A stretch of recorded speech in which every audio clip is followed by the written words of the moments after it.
Hello बच्चों, कैसे हैं आप लोग? सब बढ़िया, मस्त, बहुत अच्छी बात है। चलिए, खूब मज़े कर रहे हैं आप लोग लॉकडाउन में, एंजॉय कर रहे होंगे। उम्मीद करते हैं आप पढ़ भी रहे होंगे, सब सुरक्षित भी होंगे। चलिए, आए मोदी जी, नई बात बताया उन्होंने। देखिए अब क्या होता है 18 के बाद, कब कैसे काम हमारा स्टार्ट होगा। कोई दिक्कत नहीं है, हम तो हमारा काम करते हैं। तो चलिए आइए स्टार्ट करते हैं आज का हमारा टॉपिक, जीनर डायोड, है ना। और ये हमारा लेक्चर नंबर कैसा हो गया? 8 हो जाएगा, lecture number 8। Semiconductor lecture number 8 है हमारा ये जीनर डायोड। इससे पहले हम 7 लेक्चर्स कर चुके हैं और हम उम्मीद करते हैं कि आपने प्रीवियस कंटेंट आपको मालूम है, आप वो पढ़ चुके हैं। कोई भी कन्फ्यूजन होगा तो आप उसे कमेंट सेक्शन में डाल सकते हैं, हम उसको दूर करने की पूरी कोशिश करेंगे और यकीन मानिए हम करेंगे, ठीक है। और चलिए कोई बात नहीं, तो यहाँ से आगे स्टार्ट करते हैं मीन मेंटलिस्ट के साथ। MEANMENTALIST, मीन मेंटलिस्ट साथ स्टार्ट करते हैं जीनर डायोड। मेरा नाम संजीव कुमार झा है ना, और हमारा काम आज का सेमीकंडक्टर में जीनर डायोड को समझना, इसके स्पेशल पर्पज को समझना, क्या काम है इसका। तो सबसे पहले जानते हैं जीनर डायोड होता क्या है। चलिए स्टार्ट किया जाए, मस्ती, बातें, मजाक, काम, सब कुछ। जीनर डायोड होता क्या है?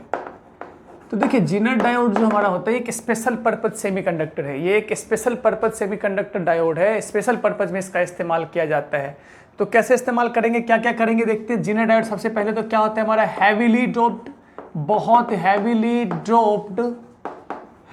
डोप्ड पीएन जंक्शन, है ना। बहुत ज़्यादा डोपिंग, हैवीली डोपिंग का मतलब क्या हो गया हमारा?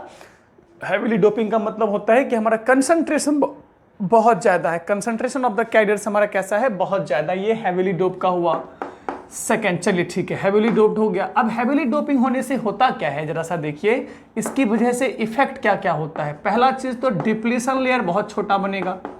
डिप्लीशन लेयर जो होता है वो बहुत ही, डिप्लीशन लेयर स्मॉल होता है। डिप्लीशन लेयर क्या होता है? स्मॉल होता है। कैसे होगा देखिए कि मान लीजिए ये P और ये N है, इसमें अब ये पहले इतना बड़ा था, हमने खूब ज़्यादा डोपिंग, कंसंट्रेशन बढ़ा दिया है। तो कंसंट्रेशन बढ़ाने पे क्या होता है, देखिए क्या होता है कि ये P था, ये N था, हमने इसमें कंसंट्रेशन होल्स का बहुत ज़्यादा बढ़ा दिया है। तो और इसमें इलेक्ट्रॉन्स का कंसंट्रेशन हमने बढ़ा दिया है। मतलब पहले इतनी सी जगह में जो 3 होल्स रह रहे थे, अब इतनी सी जगह में 10 होल्स रहेंगे। तो ये सब एक दूसरे को रेपेल करेंगे। तो रेपेल होने के बाद ये डिवाइस, ये जो मेरा प्लेट है, ये जो मेरा जो भी मैंने अपन एलिमेंट है, यहाँ से तो बाहर, सिस्टम से तो बाहर नहीं चला जाएगा ये। तो ये क्या करेगा, अपने डिप्लेशन लेयर को पुल करता है। ये इधर से पुल करेगा, ये इधर से पुल करेगा। तो होते होते क्या होता है ये कि डिप्लेशन लेयर छोटा हो जाता है। डिप्लेशन लेयर क्या हो जाता है हमारा, ये छोटा हो जाता है। देखिए, डिप्लेशन लेयर छोटा होता है, इलेक्ट्रिक फील्ड स्ट्रेंथ छोटा नहीं होता है ना। इलेक्ट्रिक फील्ड स्ट्रेंथ छोटा नहीं होता है, ये हमारा लेयर, इसका डिप्लेशन लेयर का विड्थ छोटा हो जाता है। अब इस छोटे से विड्थ में पैदा पोटेंशियल तो हमारा क्या होता है, देखिए इस छोटे से विड्थ में हम जानते हैं कि dV/dr is equal to electric field होता है। तो अगर R कम होता जाएगा तो इलेक्ट्रिक फील्ड स्ट्रांग होता जाएगा। अगर R कम होता जाएगा तो इलेक्ट्रिक फील्ड स्ट्रांग होता जाएगा। इसकी वजह से जो डिप्लेशन लेयर में इलेक्ट्रिक फील्ड होता है वो काफी स्ट्रांग इलेक्ट्रिक फील्ड होता है, very strong electric field. Approximate depletion layer very small, इसकी वजह से so electric field is very small, strong electric field is very strong, बहुत ज्यादा स्ट्रांग होता है। I mean 10 to the power 7 volt के इसके मैग्नीट्यूड में होता है, 10 to the power 7 वोल्ट के रेंज में होता है ना।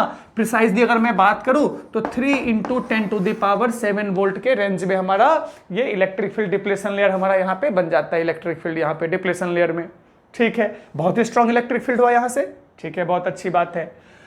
अब जो अपन जीनर डायोड बनाएंगे तो क्या काम होगा इसके लिए, ये समझ में आ गया यहाँ तक। तो जीनर डायोड के लिए हम क्या करते हैं, हम इसको पीएन जंक्शन को, ये जो मेरे पास पीएन जंक्शन डायोड है, इसको अपन रिवर्स वाइजिंग में यूज करते हैं। Used in PN junction diode is used in reverse biasing. कैसा यूज करेंगे हम लोग, रिवर्स वाइजिंग में इसके डायोड को हम लोग यूज करते हैं। रिवर्स वाइजिंग में जीनर डायोड बनता है, ठीक है। पीएन जंक्शन डायोड को हमने क्या कर दिया, रिवर्स वाइजिंग कर दी, तो क्या बन जाएगा हमारा, वो हमारा जीनर डायोड बन जाएगा, ठीक है चीज। चलिए अब जीनर डायोड को डिनोट कैसे करते हैं, इसका रिप्रेजेंटेशन की अगर हम बात कर ले तो रिप्रेजेंटेशन कैसा होता है, बहुत सिंपल सी बात। हमने डायोड को, पीएन जंक्शन डायोड को कैसा रिप्रेजेंट करते हैं, ऐसा रिप्रेजेंट करते हैं, याद है, ये हमारा रिप्रेजेंटेशन है पीएन जंक्शन डायोड का। तो इसमें कुछ नहीं करना होता है, बस यहाँ पे ये जेड जैसा बना देना है, यही हमारा क्या हो गया, इसी को बोलते हैं जीनर डायोड। क्या बोलते हैं इसको हम लोग, जीनर डायोड। समझ में आ गया ये चीज, क्या होता है हमारा ये जीनर डायोड, ठीक है। अब इसकी स्पेशलिटी क्या है जीनर डायोड की, और क्या इसका हम इस्तेमाल करेंगे, क्या यूज करेंगे, इसके बारे में बात कर लेते हैं। चलिए, तो स्पेशलिटी की अगर मैं बात करूं तो इसकी स्पेशलिटी क्या है, इसमें Zener breakdown, very important part, Zener breakdown है ना, जीनर ब्रेकडाउन। चलिए मैं आप इसको लिख लीजिए एक बार इस चीजों को थोड़ा सा, और फिर हम जीनर ब्रेकडाउन लिखते हैं यहाँ पे। चलिए मैं यहाँ लिखता हूँ जीनर ब्रेकडाउन, आप पॉज करके लिख लीजिए, नोट डाउन कर लीजिए इसको। देखिए जीनर ब्रेकडाउन क्या होता है। अच्छा, एक बात तो समझ में आके, रिवर्स बाइजिंग में यूज करेंगे तो वीआई कैरेक्टरिस्टिक भी कैसा होगा, रिवर्स वाला ही होगा। चलिए जीनर ब्रेकडाउन की बात करते हैं। जीनर ब्रेकडाउन, जीनर ब्रेकडाउन याद कीजिए, हमने इससे पहले भी इसके बारे में चर्चा किया था, ब्रेकडाउन के बारे में, रिवर्स बाइजिंग वीआई कैरेक्टरिस्टिक करते हुए। एक कौन सा होता है, एक एवलांच होता है, एवलांच ब्रेकडाउन है ना, और एक कौन सा होता है, जीनर ब्रेकडाउन। तो हमने एवलांच ब्रेकडाउन अच्छे से समझा था, अभी जीनर ब्रेकडाउन को भी समझ लेते हैं एक बार क्या होता है। तो जीनर ब्रेकडाउन में हाईली कंसर्न क्या होता है जीनर ब्रेकडाउन में हमारे पास, कि देखिए क्या होता है कि ये पीएन जंक्शन डायोड बना लेते हैं, ये हमने पीएन जंक्शन बना लिया, ये पी और एन, और ये डिप्लेशन लेयर काफी स्ट्रॉन्ग, और ये हाईली डोप्ड है, आपको पता है ये हाईली डोप्ड है, यहाँ पे बहुत ज्यादा कंसंट्रेशन वेरी हाई, कैसा है हमारा, हाईली डोप्ड, बहुत ज्यादा कंसंट्रेशन। ये बहुत छोटा है, जीनर ब्रेकडाउन क्या होता है ये समझ रहे हैं, ये बहुत छोटा है हमारे पास, है ना। तो सबसे पहले तो हमने इसको रिवर्स बाइजिंग की बात करते हैं, तो रिवर्स बाइजिंग में कैसा होता है, रिवर्स करंट ऐसा हो गया, ये इस तरीके से ग्राफ याद होगा आपको कि हमने पोटेंशियल बढ़ाया तो करंट बढ़ता गया, पोटेंशियल बढ़ाया तो करंट बढ़ता गया। देखिए इसकी रिवर्स बाइजिंग कर दी हमने, है ना, इसकी हमने क्या कर दी, रिवर्स बाइजिंग कर दी। मैंने जब पोटेंशियल बढ़ाया तो करंट बढ़ता गया, पोटेंशियल बढ़ाया तो करंट बढ़ता गया, बढ़ते बढ़ते बढ़ते एक सैचुरेशन वैल्यू पे आ गया था। याद है प्रीवियस लेक्चर में हमने बात किया है, ये किस पे, सैचुरेशन वैल्यू पे आ गया। इसके बाद हमने जब पोटेंशियल को बढ़ाया, और ये करंट किसकी वजह से, ये माइनॉरिटी कैरियर की वजह से था, किसकी वजह से था हमारा, ये माइनॉरिटी कैरियर की वजह से ये करंट आया था, है ना। यहां से होल्स को इधर टर्मिनेट इधर भेजा गया था, यहां से इलेक्ट्रॉन इधर गया था, माइनॉरिटी की वजह से, है ना, क्योंकि रिवर्स बाइजिंग में मेजॉरिटी का फ्लो स्टॉप हो जाता है, ठीक है। अब यहां से चलना शुरू हुआ, भाई क्या हुआ, हमने रिवर्स बाइजिंग की, बढ़ते बढ़ते बढ़ते इस पॉइंट तक पहुंच गए। हम पोटेंशियल तो बढ़ा रहे हैं, हम पोटेंशियल तो बढ़ा रहे हैं, लेकिन करंट हमारा इंक्रीज नहीं कर रहा है। We are increasing the potential, but we can see the current in the circuit is not increasing up to the this point. Okay, let's what happen now, as we know the electric field in this region is very strong, just now I told you 3 into 10 to the power 7 volt. So electric field in this region is so strong, very much strong, okay. And what we have in this region, we have semiconductor atoms, that is saturated atoms, neutral atoms who have electrons revolving in the circuit, diffused atoms, remember diffusion हुआ था यहाँ पे atoms में, यहाँ पे कौन है, atoms है, electrons में घूम रहा है अपना, फ्री नहीं है लेकिन है ना इलेक्ट्रॉन्स वहां पे, न्यूट्रल है, मतलब क्या हो गया, इलेक्ट्रॉन्स अपने ऑर्बिट में घूम रहा है, फ्री इलेक्ट्रॉन्स या फ्री कैरियर्स नहीं है, ठीक है। अब स्ट्रॉन्ग इलेक्ट्रिक फील्ड तो किधर की तरफ, इधर की तरफ इलेक्ट्रिक फील्ड है हमारा, है ना, और यहां से कौन, यहां से होल्स इधर जा रहा है, ठीक है, बहुत अच्छी बात है, और इलेक्ट्रॉन यहां से इधर की तरफ जा रहा था। हमने जब इसको बढ़ाया यहां से, तो बढ़ा के हम क्या कर रहे थे, इसको सपोर्ट ही कर रहे थे। हम बढ़ा के यहां से जो हम रिवर्स पोटेंशियल अप्लाई कर रहे हैं, इससे हम इलेक्ट्रिक फील्ड को सपोर्ट कर रहे हैं, और इलेक्ट्रिक फील्ड को सपोर्ट करेंगे। देखिए ये रीजन तो बड़ा नहीं हो सकता है, ये जो डिप्लीशन लेयर है वो लेयर का लेंथ तो बड़ा नहीं हो सकता है, क्यों, क्योंकि हाईली कंसंट्रेशन है, भाई लेंथ बड़ा नहीं होगा, हाईली कंसंट्रेशन है इसलिए लेंथ बड़ा नहीं हो सकता है। तो इतने से छोटे से एरिया में क्या होगा, इलेक्ट्रिक फील्ड का स्ट्रेंथ बढ़ता जाएगा, बढ़ता जाएगा, बढ़ता जाएगा, बढ़ते बढ़ते इतना पावरफुल इलेक्ट्रिक फील्ड हो गया कि इन एटम्स का ब्रेकडाउन हो जाता है। कैसा ब्रेकडाउन, कि अब ये इलेक्ट्रिक फील्ड इतना स्ट्रांग हो चुका है कि इस इलेक्ट्रॉन को ये फोर्स लगा के बाहर निकाल सकता है, रिलीज कर सकता है ना। तो उसने इस इलेक्ट्रॉन को यहां से रिलीज कर दिया। अब ये इलेक्ट्रॉन ऐसा रिलीज हो गया, तो यहां पे मेरे पास एक इलेक्ट्रॉन मिला, कहां पे, इधर की बात नहीं कर रहे हैं, इन सबको हटा दीजिए, इधर की बात नहीं कर रहे हैं, इस डिप्लेशन लेयर में एक इलेक्ट्रॉन मिला, ऑब्वियसली एक होल भी मिलेगा, इलेक्ट्रॉन होल पेयर्स में बनते हैं, एक इलेक्ट्रॉन तो एक होल भी बन गया। ऐसा ही क्या हो गया, ऐसा एक और एक एटम का ब्रेक हो गया, इलेक्ट्रॉन होल्स, ऐसे करके करके क्या होगा, बहुत सारे एटम्स का इलेक्ट्रॉन होल्स ब्रेक हो जाएगा, मतलब बहुत सारे एटम्स से इलेक्ट्रॉन रिलीज हो जाएगा और इलेक्ट्रॉन होल पेयर बन जाएगा मेरे पास वहां पे। और ये काम सडनली हुआ, इतना स्ट्रांग हो गया, इलेक्ट्रिक फील्ड बढ़ाते बढ़ाते इतना स्ट्रांग हो गया कि यहां जो एटम्स थे, यहां जो न्यूट्रल एटम्स थे, उनका ब्रेकडाउन हो गया। और ब्रेकडाउन होने की वजह से सडनली इस रीजन में हमारे पास बहुत सारा इलेक्ट्रॉन होल पेयर बन गया। सडनली इतने से रीजन में हमारे पास क्या हुआ, बहुत ही ज्यादा इलेक्ट्रॉन होल पेयर्स बन गया। ठीक है, अब ये जो रिवर्स बाइजिंग है वो क्या करेगा, यहां जो ये इलेक्ट्रॉन को इधर तो फ्लो, माइनॉरिटी को तो फ्लो करवाता है, इलेक्ट्रॉन को इसने होल्स को यहां से यहां भेजा था, इलेक्ट्रॉन को यहां से यहां भेजा था, यही तो काम किया था इसने। तो ये इलेक्ट्रॉन को तो इधर भेजता रहेगा, होल्स को तो इधर भेजता रहेगा। पहले इसके पास थोड़ा सा ही था तो यहां पे आके करंट रुक गया, लेकिन अब क्या हो गया, जब ब्रेकडाउन हो गया है तो at the time of breakdown we have a very large number of electron and holes in the depletion layer, and all the electrons will be drifted towards the p type, towards the n type, and hole will be drifted towards the p type, right. Hole को क्या करेगा, P type की तरफ drift करेगा, और electrons को क्या करेगा, एन टाइप की तरफ ड्रिफ्ट करेगा। माइनॉरिटी का फ्लो तो यही होता था, है ना। तो ये यहां पे फ्लो किसका हो रहा है, माइनॉरिटी का ही फ्लो हो रहा है कि नहीं है। So due to the large number of carriers suddenly we will have a very large current in the circuit, in very large current up to the maximum value I max, we can say here we will have a very large current in the circuit by applying a very small potential. That means कि जैसे ही मैं इस point पे पहुंचा, इस potential पे मैं breakdown potential बोलता हूं, इस वैल्यू पे पहुंचने के बाद क्या हुआ कि एटम्स का ब्रेकडाउन हो गया। ब्रेकडाउन होने की वजह से यहां पे सडनली बहुत ज्यादा इलेक्ट्रॉन्स अवेलेबल हो गया। इतना ज्यादा इलेक्ट्रॉन्स अवेलेबल होने की वजह से क्या, इलेक्ट्रॉन और होल पेयर में होते हैं, तो यहां पे जनरेट हो गया पेयर इलेक्ट्रॉन होल्स का। अब इलेक्ट्रॉन इधर की तरफ भागा, होल्स इधर की तरफ भागा, है कि नहीं है। और होल्स का इधर आना और इलेक्ट्रॉन का इधर आना, क्योंकि ये तो इलेक्ट्रॉन को इधर ही भेजेगा और ये तो होल्स को, ये जो एक्सटर्नल है होल्स को इधर ही भेजेगा। तो ये फ्लो में एक्चुअली किसका हो रहा है, माइनॉरिटी का। अगर होल पी टाइप की तरफ आ रहा है तो ये माइनॉरिटी फ्लो होता है। तो यहां पे माइनॉरिटी की वजह से करंट हमको इनफाइनेटली लार्ज करंट मिला है, तो वो रिवर्स करंट कहलाएगा, है कि नहीं है। तो इसको अपन बोलते हैं ब्रेकडाउन। तो रिवर्स सर्किट में क्या होता है, एक पर्टिकुलर पोटेंशियल के बाद हम देखते हैं कि सर्किट में बहुत ही इनफाइनेटली लार्ज करंट आ जाता है अपने पास, है ना। तो उस पॉइंट को हम बोलते हैं ब्रेकडाउन पॉइंट, है ना। और यही जो ब्रेकडाउन होता है इसको हम बोलते हैं जीनर ब्रेकडाउन। क्या बोलते हैं इसको हम लोग, जीनर ब्रेकडाउन, है ना।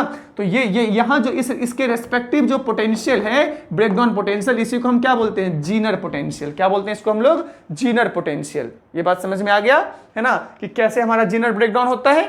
ठीक है, बहुत अच्छी बात है। फिर से एक बार कि हमने क्या किया, यहाँ पे बहुत सारे एटम्स हैं, न्यूट्रल एटम्स हैं, सेमीकंडक्टर एटम्स हैं। अब यहाँ पे इलेक्ट्रिक फील्ड क्या हो गया, हाईली डोपिंग की वजह से क्या हो गया, मेरा बहुत ही ज्यादा, मतलब ये जो डिप्लेशन लेयर है बहुत छोटा है, तो छोटे से डिस्टेंस में इलेक्ट्रिक फील्ड है, हाई पोटेंशियल, तो बहुत ही स्ट्रॉन्ग इलेक्ट्रिक फील्ड बन गया। छोटे से डिस्टेंस में पोटेंशियल है तो क्या हो गया, मेरा बहुत ही स्ट्रॉन्ग इलेक्ट्रिक फील्ड बन गया। और वो जो इलेक्ट्रिक फील्ड होता है हमारे पास, इतना पावर का मेरे पास पोटेंशियल डिफरेंस बन जाता है, तो वो जो इलेक्ट्रिक फील्ड होता है इसकी वजह से वो इलेक्ट्रिक फील्ड क्या करता है, इतना सफिशियंट हो जाता है इस इलेक्ट्रॉन के, इस एटम के ब्रेकडाउन के लिए। तो इसके एटम के ब्रेकडाउन होने से मुझे इलेक्ट्रॉन और होल्स का पेयर जनरेट होता है, और जिसकी वजह से मेरे पास large number of free carriers suddenly appear हो जाता है। और इस सडनली अपीयर होने की सबका सब अचानक से दौड़ता है, तो अचानक से मेरे पास सर्किट में बहुत ही ज्यादा करंट आ जाता है। और इसी पॉइंट को, इसी के रेस्पेक्टिव वोल्टेज को हम क्या बोलते हैं, ब्रेकडाउन वोल्टेज या फिर जीनर वोल्टेज। समझ में आ गया ये चीज, अच्छे समझ में आ गया। चलिए, बहुत अच्छी बात है। इसको आप कॉपी करना चाहे कुछ कर लीजिए, बाकी नोट्स आपको मिल जाएंगे डिस्क्रिप्शन में। तो ठीक है, अब चलते हैं हम इसका स्पेशल, ये जीनर ब्रेकडाउन समझ में आ गया, है ना। और इसी को हम क्या बोलते हैं, जीनर डायोड, है ना। Reverse biased highly doped PN junction is what, Zener diode. Highly doped reverse wide PN junction diode is what, Zener diode. That's it, है ना। बहुत ही ज्यादा डोपिंग हो, reverse biased PN junction diode को हम क्या बोलते हैं, जीनर डायोड बोलते हैं। ठीक है ये चीज, चलिए बहुत अच्छी बात है, यहां तक आप समझ गए। अच्छा, अब जीनर डायोड का हम वी आई कैरेक्टरिस्टिक समझ लेते हैं। क्या होता है वी आई कैरेक्टरिस्टिक, बस वही ग्राफ है, V I characteristic of zener diode. V I characteristic, है ना, वी आई कैरेक्टरिस्टिक देखिए क्या होता है। एक बात तो हम समझ चुके हैं कि भाई रिवर्स में ही काम करेगा ये हमारा, क्योंकि रिवर्स बाइजिंग होता है तो रिवर्स में ही काम करेगा।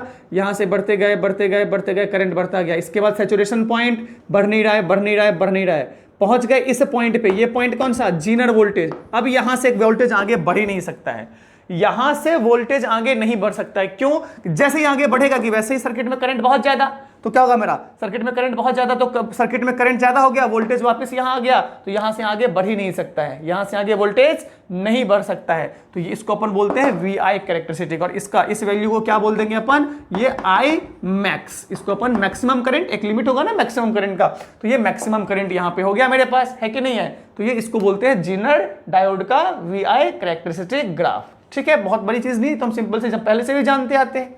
ठीक है, तो चलिए अपन पढ़ते हैं अब इसका special purpose, special use of zener diode. ठीक है, special use of zener diode क्या होता है, तो वो हमारा होता है जीनर डायोड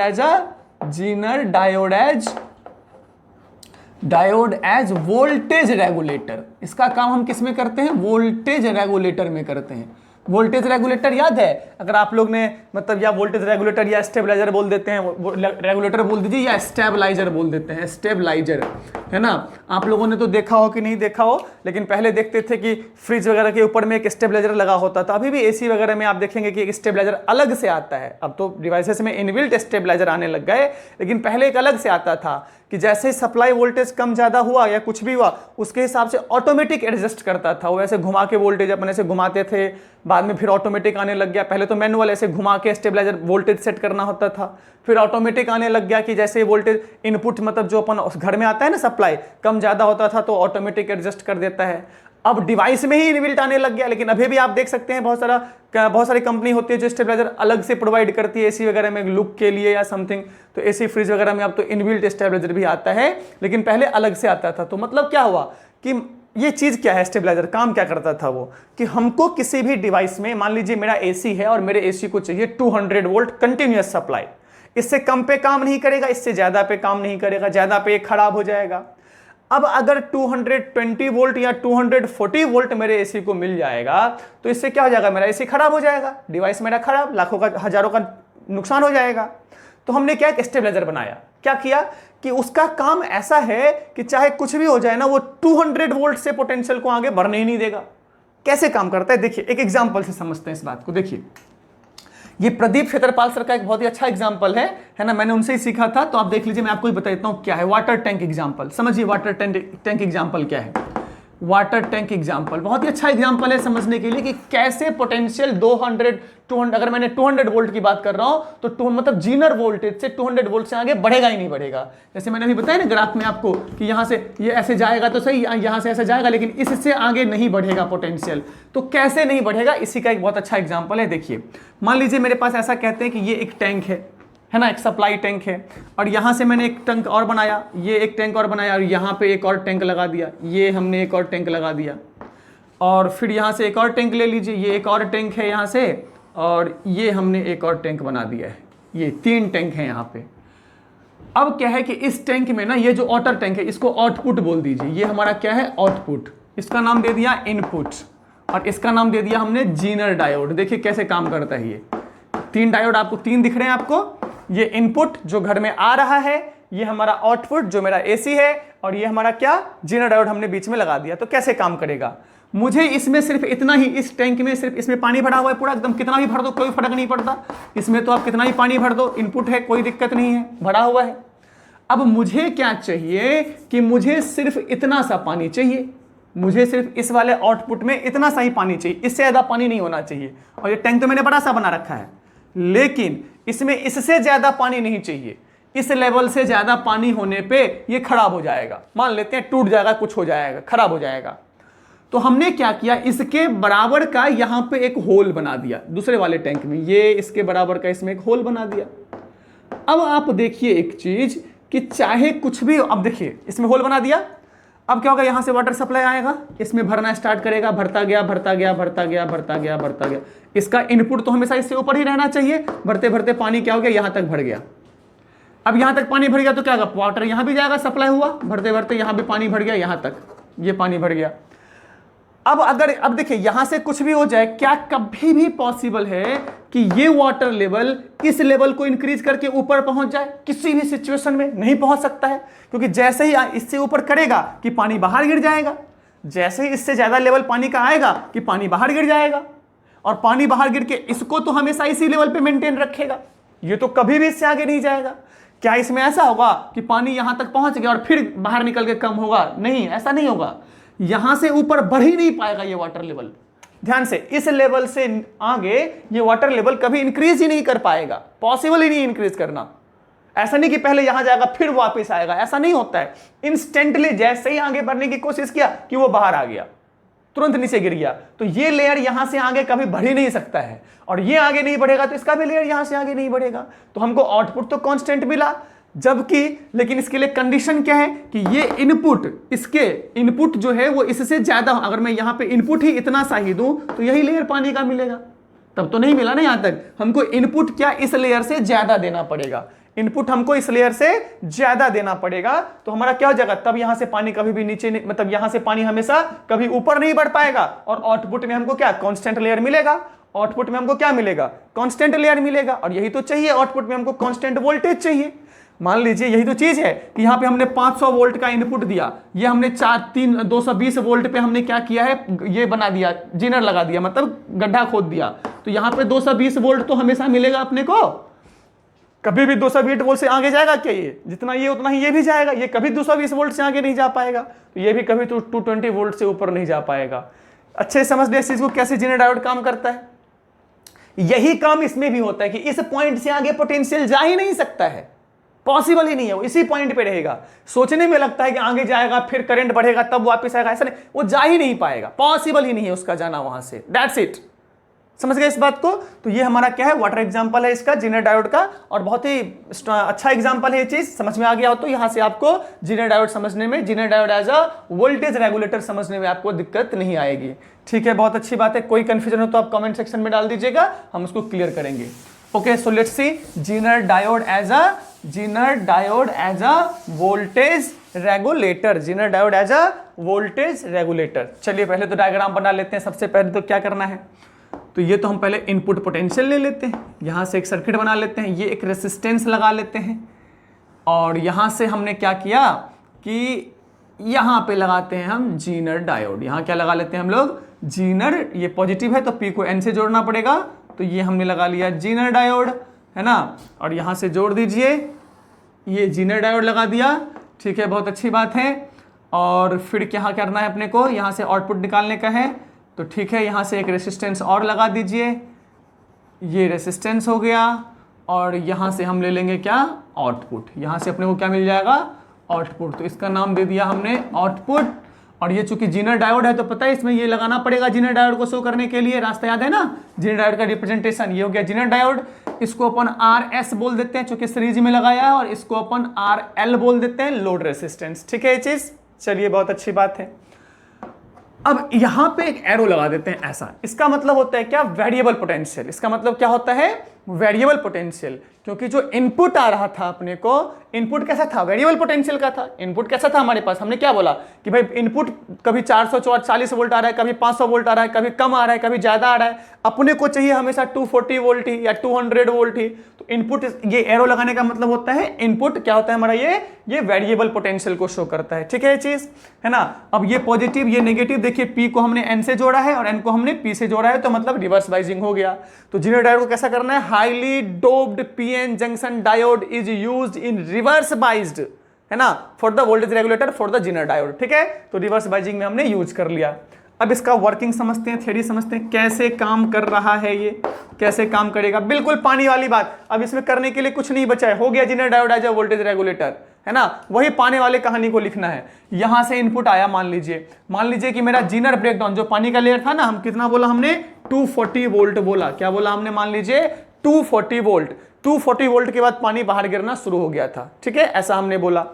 तो मतलब इसका मतलब क्या हो गया कि 240 वोल्ट हमने क्या बोल दिया, जीनर पोटेंशियल। क्या बोल दिया हमने, जीनर। अभी बोला ना पानी वाले में कि एक लेयर के बाद वो बाहर गिरने लग जाएगा, तो वो लेयर हमने क्या मान लिया, 240 वोल्ट का। कितने का मान लिया हमने, 240 वोल्ट का हमारा वो लेयर है। इसके बाद क्या होगा, वो पानी बाहर गिरने लग जाएगा, और बाहर गिरने का मतलब ब्रेक डाउन, बाहर गिरने का मतलब ब्रेक डाउन। तो चलिए यहां से आया, हमने मान लीजिए 100 वोल्ट पोटेंशियल दिया, आएगा 100 वोल्ट, यहां से इस जंक्शन पे पहुंचेगा। इस जंक्शन पे पहुंचने के बाद वो इधर भी जाना चाहेगा, इधर भी जाना चाहेगा, लेकिन इधर तो क्या है, रिवर्स बाइज्ड है, तो रिवर्स बाइज्ड तो करंट को अलाउ करेगा नहीं। करंट को अलाउ नहीं करेगा तो करंट इधर ना जाके किधर, इधर जाएगा, और हमको आउटपुट में मिल जाएगा कितना, मान लीजिए हमने 100 वोल्ट दिया तो 100 वोल्ट। ठीक है, हमने अब यहां से क्या कर दिया, 150 वोल्ट 200 वोल्ट कर दिया, 200 वोल्ट कर दिया। फिर ये 200 वोल्ट यहां आया, इधर भी जा रास्ता ढूंढेगा, इधर फिर से रिवर्स बाइज्ड है, नहीं जा पाएगा, इधर की तरफ निकल लेगा, हमको आउटपुट में क्या मिलेगा, 200 वोल्ट। ठीक है, अब हमने क्या कर दिया, यहां से 300 वोल्ट दे दिया। कितना दे दिया हमने, यहां से 300 वोल्ट दे दिया। अब जब 300 वोल्ट देंगे तो ये यहां से पहुंचेगा यहां पे। ठीक है, अब यहां से रास्ता ढूंढेगा, तो देखिए 240, ये एक गेट है, ये क्या है, एक गेट है। जीनर वोल्टेज का मतलब क्या, ये ब्रेकडाउन वोल्टेज है। क्या बताया था अभी, जीनर वोल्टेज मतलब क्या, ब्रेकडाउन वोल्टेज। 240 वोल्ट पे ये ब्रेकडाउन हो जाएगा, इसका 240 वोल्ट पे क्या हो जाएगा, इसका हमारा ब्रेकडाउन हो जाएगा। और ये जो ब्रेकडाउन होगा तो करंट इधर से पास करने लग जाएगा, है कि नहीं है। तो हमारे आउटपुट में, अच्छा देखिए ध्यान से, अभी पानी वाले में क्या बोला था कि यहां से आया, यहां से गया, और फिर ये लेयर था हमारे पास, था कि नहीं था। तो जैसे ही इससे आगे बढ़ेगा कि इसमें से पानी बाहर निकलने लग जाएगा, ये ब्रेकडाउन हो गया, है कि नहीं। यहां तो हमें इतना ही 240 ही मिलता रहेगा हमेशा ही। तो क्या हुआ कि जैसे ही 240 से यहां पे ज्यादा हुआ कि ये गेट ओपन हो गया, तो ओपन होकर क्या हो गया, करंट इधर से पास कर गया।